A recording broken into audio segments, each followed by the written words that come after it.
शोएब साहब, बाबर आजम और मोहम्मद रिजवान ठीक है आपके ओपनर्स हो गए, उनके अलावा नंबर 3 पे आप किसको देख रहे हैं? बाबर आजम और रिजवान ओपनर हो गए हमारे। नंबर 3 जो है फखर मुझे लगता है। और अगर आपको ऊपर नीचे को शफल करना हो तो ये 3 प्लेयर हैं जिनको आप ओपन और वन डाउन खिला सकते हो। अच्छा। चौथा आपके पास आजम खान आ जाता है। अच्छा, उस्मान खान की जगह नहीं बनी आपकी टीम? उस्मान खान का तो यार मुझे समझ में नहीं आता कि उस्मान खान को आपने किस चक्कर में ले लिया था। वो पीएसएल की परफॉर्मेंस में आपने अच्छा खासा आपका लड़का चल रहा था, मोहम्मद हारिस, प्रेशर आ गया, वो नाराज हो गया। लेकिन वो तो पीएसएल में उसकी परफॉर्मेंस नहीं रही। पीएसएल में एक पर्टिकुलर टूर्नामेंट में नहीं रही, मगर लास्ट T20 का जो वर्ल्ड कप उसमें बेहतरीन कर बड़े मैचेस में उसने आपको 1-2 मैचेस। अच्छा, मोहम्मद हारिस ऐसे हैं कि इंटरनेशनल में चलते हैं, सैम अयूब ऐसे हैं जो कि डोमेस्टिक में चलते हैं। तो एक प्लेयर में टेंडेंसी है कि वो इंटरनेशनल में चलना बड़ी बात होती है। इसका मतलब ये होता है कि आप प्रेशर नहीं ले रहे। तो एक बच्चे ने परफॉर्म करके दिया, आपने खामखाई उसको प्रेशर में डाल के उस्मान खान को लेकर आ गए। मैं उस्मान खान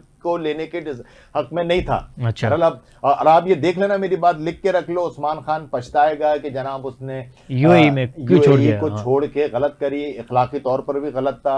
वो यूएई जिसने आपको मकाम दिया और कुछ भी था, और यहाँ पर उसका चांस ही नहीं है ना यार। यहाँ पर इतने प्लेयर, यहाँ के अपने प्लेयरों के शिकवे शिकायत खत्म नहीं हो रहे, आपके कहां से पूरे होंगे? जनाब बाबर आजम रिजवान ओपनिंग करेंगे, उसके बाद फखर जमान आएंगे, फिर आजम खान आ गया, फिर आपके पास इफ्तिखार आ गया। इफ्तिखार के बाद फिर आपके पास आपका, चाहे उसको लेफ्टी लेकर आ जाओ, अपना इमाद वसीम को ले लो या अच्छा, अभी बैट्समैन आपके 5 हुए, तो आप 5 बैट्समैन और 6 बॉलर के साथ जाएंगे? नहीं तो वो ये आपके वो भी है ना।